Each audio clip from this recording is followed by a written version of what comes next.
যে সেই জায়গাটা যেটা আমরা ইউরোপে দেখেছি যে পলিটিক্সের একটা বড় জায়গা হচ্ছে যে কান্ট্রি ফার্স্ট, দেশ সবার আগে আসতে হবে।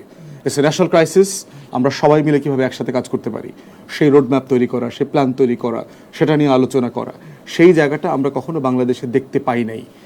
দ্বিতীয় একটা বড় সমস্যা হচ্ছে যে বাংলাদেশের রাজনীতিতে এদেশের মানুষ, জনগণ কেন্দ্রে না, তারা হচ্ছে এদেশের প্রজা। তাদেরকে মনে করা হয় তারা হচ্ছে মানে ধানি জমির মতো, তারা শুধু ধান রোপণ করবে, আমি ধান কেটে নিয়ে বিক্রি করে খাবো। এইটা হচ্ছে বাংলাদেশের রাজনীতি। এরা যে দেশের মালিক, এই জমির মালিক, এই জমির মালিকানা যে তাদেরকে দেয়া হয়েছে যুদ্ধের মাধ্যমে, রক্তের মাধ্যমে, সেটা কখনো বোধ করতে দেওয়া হয় না। ইংল্যান্ডে আপনার একজন মন্ত্রী অন অ্যান অ্যাভারেজ 11 মাস 13 মাস দায়িত্ব পালন করেন। তাহলে কেন দায়িত্ব পালন করছেন না? কেন দায়িত্ব ছেড়ে দিতে হচ্ছে? কেন রিজাইন করতে বাধ্য হচ্ছেন? কেন? অ্যাকাউন্টেবিলিটির কারণে।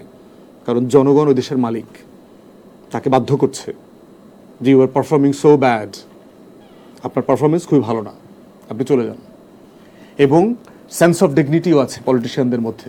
বাংলাদেশের রাজনীতিবিদরা এত নির্লজ্জ, অসভ্য, তাদের ভিতরে ন্যূনতম মর্যাদাবোধ নাই। তারা মানুষ যে আমাকে অপছন্দ করে, ঘৃণা করে, এটা বোঝার সক্ষমতা অনেকের নাই।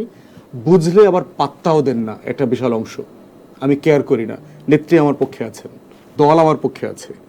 তা না হলে আপনি দেখেন সারা বাংলাদেশে যে ধরনের মানুষ সোকল এমপি হয়ে আসে গত 53 বছরে, আপনি বলবার মতো সাংসদ পাবেন না যে গত 53 বছরের আমাদের এই 12-13টা পার্লামেন্টে আপনার 50 জন ভালো এমপি হয় নাই।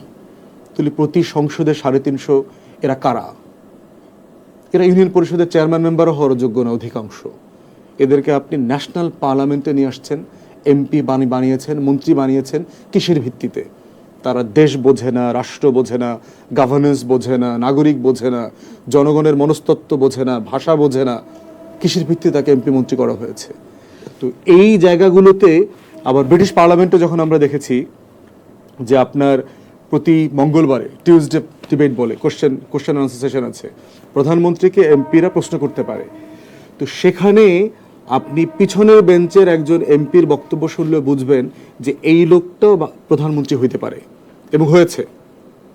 আবার বাজেট অধিবেশনে দেখেন তারা প্রত্যেকটা বিষয়ে কিভাবে পুঙ্খানুপুঙ্খভাবে তর্ক করছে, আলাপ তুলছে।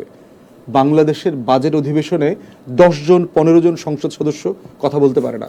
দলগুলো হচ্ছে এত লো কোয়ালিটির, মানে অখাদ্যগুলোকে আপনার এমপি বানায়, যে এই অখাদ্য মাল তো বাজারে বেচা যায় না, আপনি বিনামূল্যে দিলেও এদেরকে কেউ নেবে না, এই অখাদ্যগুলোকে।